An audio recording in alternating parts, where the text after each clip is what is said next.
हिंदी अद्भुत स्टोरीज।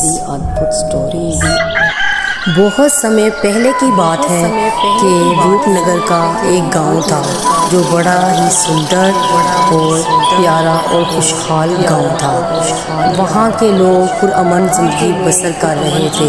परिंदे चहचहाते, सुबह होते ही राधा किशन के गीत गाए जाते, हर घर में पुरअमन फिज़ा चलती थी और लोग पुरअमन ज़िंदगी बसर कर रहे थे। ये रूपनगर गांव बहुत ही मशहूर था अपनी खुशहाली की वजह से। वहाँ पर बड़ी ही प्यारी नीले रंग की नदी बहती। उसी गांव में एक गरीब परिवार, रामू का परिवार, उसकी पत्नी और उसका बेटा राजू रहते थे। वो अगरचा बहुत ही गरीब थे लेकिन वो एक पुरअमन और खुशहाल ज़िंदगी गुजार रहे थे। रामू एक गरीब सब्ज़ी बेचने वाला इंसान था। उसकी पत्नी गीता और उसका बेटा राजू वो तीनों रहते थे अपने घर में और वहाँ पर वो खुशहाल ज़िंदगी बसर कर रहे थे। अभी भी वो अपने घर में बैठे बातें कर रहे थे और साथ चाय पी रहे थे। उसकी बीवी गीता उसको बता रही थी कि राजू बहुत ज़हीन हो गया है, वो पढ़ाई में बहुत अच्छा है और रामू ये सुनकर बड़ा खुश हुआ। उसने कहा कि मेरा बेटा राजू एक दिन बड़ा होकर बड़ा आदमी बनेगा। गांव के लोग भी बहुत अच्छे थे और वो आपस में मिलजुल कर रहते थे, कभी किसी से लड़ाई झगड़ा नहीं करते थे।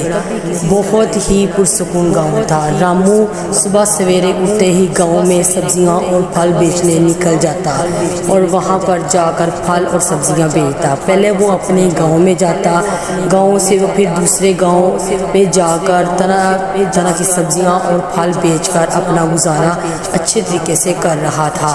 एक दिन रामू का बेटा राजू अपने दोस्त से मिलने गया तो उसकी दोस्त ने बताया कि उसके पिता ने उसको उसकी सालगिरह पे बड़ा ही अच्छा तोहफा दिया है। ये सुनकर राजू बड़ा खुश हुआ।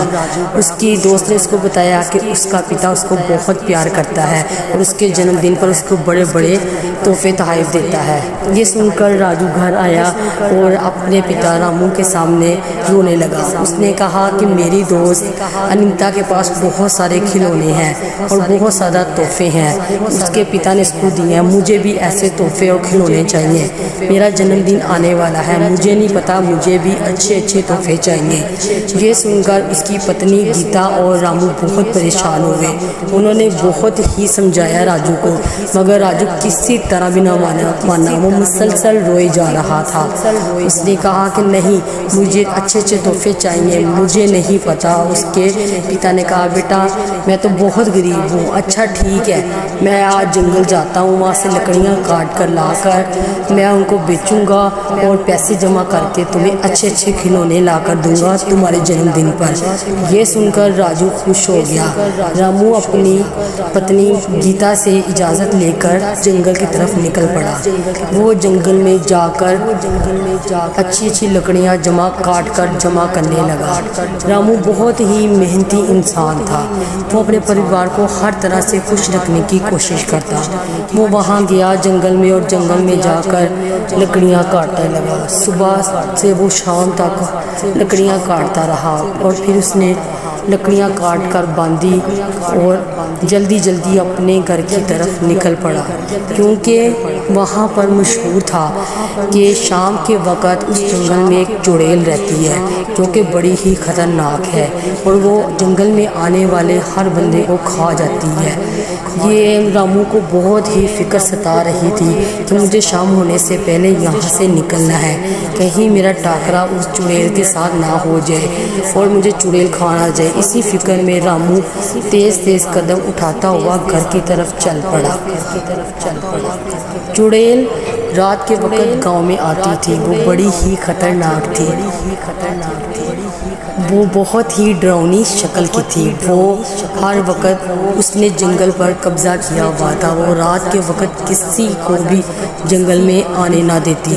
जो भी इंसान भूल चुके से वहाँ आता वो उसको खा जाती। वो रात को वहाँ पर फिरती, वहाँ पर आवाज़ें आती। वो अपने दोस्तों के साथ मौज मस्तियाँ करते। अक्सर गाँव वाले वहाँ पर उनकी आवाज़ें सुनते थे। रामू बेचारा तेज़ तेज़ कदम उठा रहा था और जल्दी जल्दी अपने घर की तरफ जाने लगा। लेकिन इसी में रात हो गई और रामू बेचारा डर रहा था कि कहीं चुड़ैल ना मुझे पकड़ ले। अभी वो ये सोचकर कदम बढ़ा ही रहा था कि उसका सामना चुड़ैल से हुआ। चुड़ैल बहुत ही ज़्यादा खौफनाक थी। रामू उसको देखकर रोने लगा और चुड़ैल ने उस पर इतना ज़्यादा गुस्सा करना शुरू कर दिया। उसने कहा कि तुम यहाँ पर क्या लेने आए हो? तुम इंसानों को पता है कि ये मेरा जंगल है, ये मेरा घर है, यहाँ पर कोई नहीं आ सकता, ये मेरा घर है और यहाँ सिर्फ मेरा राज है। तुम यहाँ क्या लेने आए हो? रामू बेचारा रोने लगा और रोते रोते उसको अपने बारे में बताने लगा। उसने कहा कि चुड़ैल बहन मुझे माफ़ कर दो, मैं आइंदा यहाँ कभी नहीं आऊँगा, मैं सिर्फ मजबूरी की वजह से यहाँ पर आया हूँ। मैं गरीब फल फरोश हूँ और मेरा बेटा छोटा है और उसका जन्मदिन आने वाला है और उसको खिलौने चाहिए और मेरे पास पैसे नहीं, लेकिन मैं अब लकड़ियाँ जमा करने आया हूँ ताकि उनको बेचकर पैसे जमा करूँ और अपने बेटे राजू को उसके जन्मदिन पर अच्छा तोहफा दे सकूँ। चुड़ैल बहुत ज़्यादा कहर ज़दा थी, उसको बहुत गुस्सा था रामू पर कि वो मेरे जंगल से लकड़ियाँ काट कर लेकर जा रहा है। वो बहुत क्रोधित हुई, उसने बहुत ज़्यादा गुस्सा किया। उसने कहा कि रामू मैं तुझे खा जाऊंगी, तुमने मेरे जंगल से लकड़ियाँ काटी, मैं तुझे खा जाऊंगी। रामू बेचारा चुप करके खड़ा था और अपने मौत का आने का इंतज़ार कर रहा था। उसने उसको अपने इस बारे में सारा बताया कि वो अपनी बीवी गीता और राजू के साथ रहता है, वो एक गरीब परिवार का एक अकेला कमाने वाला है। अगर वो इसको खा जाएगी तो मेरे जो बीवी और बच्चे हैं वो भूख से मर जाएंगे। और वो उसके सामने इल्तिजाएं करने लगा कि मुझे माफ़ कर दो। उसने विनती की कि मुझे माफ़ कर दो। उसने राजू के बारे में चुड़ैल को बताया कि मेरा बेटा साल का जन्मदिन आने वाला है और वो उसको तोहफा देना चाहता है। चुड़ैल ये सुनकर कुछ क्रोधित उसने काम किया और गुस्सा काम किया। फिर उसने राजू से कहा कि ठीक है रामू, तुम्हें मैं एक तोहफा देती हूँ तुम्हारे बेटे राजू के लिए, ये ले जाओ और आइंदा कभी जंगल में वापस मत आना। और ये लेकर तोहफा रामू जल्दी जल्दी वहाँ से चला गया। तो प्यारे दोस्तों, ये थी आज की प्यारी सी कहानी चुड़ैल का तोहफा।